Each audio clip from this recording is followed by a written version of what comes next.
ये कहानी है एक ऐसे लड़के की जो पढ़ने में बहुत ही कमज़ोर था और वो पढ़ाई लिखाई में कोई भी इंटरेस्ट नहीं रखता था। इसीलिए एग्ज़ाम्स में हर बार उसका रिजल्ट सबसे कम आता था। उसके रिजल्ट उसकी आदतों को देखकर उसके माँ बाप बहुत दुखी रहते थे। पढ़ने में ध्यान ना देने की वजह से उस लड़के के टीचर्स और माँ बाप उसे हमेशा डांटते रहते थे। उस लड़के का कोई अच्छा दोस्त भी नहीं था। साथ ही साथ वो लड़का बहुत ही पुअर फैमिली से बिलोंग करता था। मतलब उसकी ज़िंदगी पूरी तरह से झंड थी। एक दिन जब वह स्कूल गया तो उसकी टीचर ने उससे कुछ क्वेश्चंस पूछे और उस लड़के ने एक भी क्वेश्चन का आंसर नहीं दिया क्योंकि वह कभी पढ़ता ही नहीं था। तभी टीचर को बहुत तेज गुस्सा आया और वो उस लड़के के हाथों पर डंडे मारने लगे। वो उस लड़के को मार ही रहे थे, तभी उनकी नज़र उस लड़के के हाथों पर पड़ी और वो एकदम से शॉक्ड हो गई और कहने लगे, ओ शिट, इट्स इम्पॉसिबल, ये कैसे हो सकता है।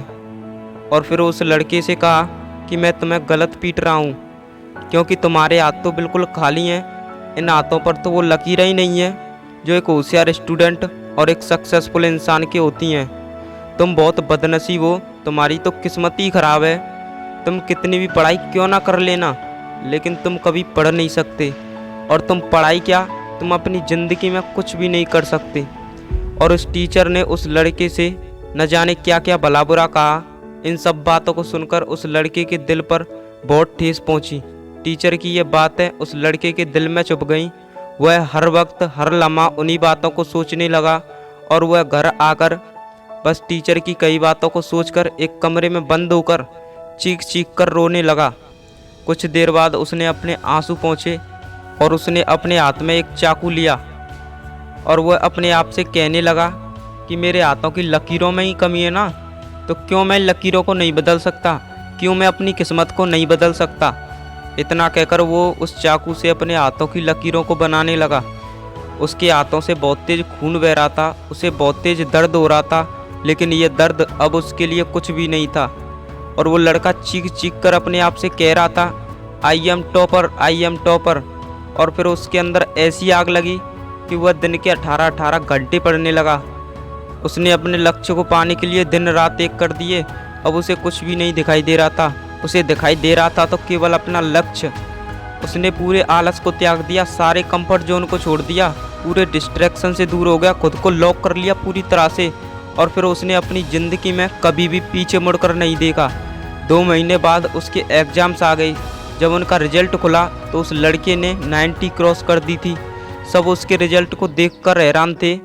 उसके क्लासमेट्स, टीचर्स, पेरेंट्स, रिलेटिव्स सब एकदम से शॉक्ड हो गए। सबकी आंखें फटी की फटी रह गईं और सब कह रहे थे, जो लड़का पढ़ाई में सबसे कमज़ोर था, जिसका पढ़ाई से दूर दूर तक कोई रिश्ता नहीं था, वो आज 90 क्रॉस कैसे कर सकता है। How is this possible. लेकिन उस लड़के के रिजल्ट ने सबको बता दिया कि वो टॉपर है। न बल्कि टॉपर, वह आगे चल के एक बहुत बड़ा IAS ऑफिसर बना। उसने जो ठान लिया उसे हर हाल में पा लिया। वो तो बन गया टॉपर, लेकिन आप कब बनोगे टॉपर? आखिर आपके अंदर कब वो आग लगेगी? आखिर कब आएगा वो दिन जब आप भी अपने आप से कहोगे, आई एम टॉपर। मेरे दोस्त, हाथ में फ़ोन पकड़ के WhatsApp, Facebook, Instagram, shorts, games, videos चलाने से, दोस्तों के साथ फालतू टाइम पास करने से, आलसियों की तरह पड़े रहने से, बहानेबाजी करने से वो दिन कभी नहीं आएगा। उसके लिए तुम्हें खुद को तपाना होगा, सारे आलस को त्याग कर, सारे कंफर्ट जोन को छोड़कर उस लड़के की तरह दिन रात एक करने होंगे। जाने दो या जान दे दो, आपको doctor, engineer, IAS, IPS, YouTuber, singer, जो भी बनना है, जो भी आपका लक्ष्य है, उसे पाने के लिए अपने सारे एफर्ट्स लगा दो। खामोशी से मेहनत करो ताकि आपकी सफलता शोर मचा दे। अपने गोल को अपनी ज़िंदगी बना लो, दिन रात उसी के बारे में सोचते रहो, उसी के ऊपर काम करते रहो, और फिर देखो तुम्हें कैसे नहीं मिलती कामयाबी। और मेहनत इतनी करना, जब भी कोई तुम्हारी कहानी सुने उसके रोंगटे खड़े हो जाएं।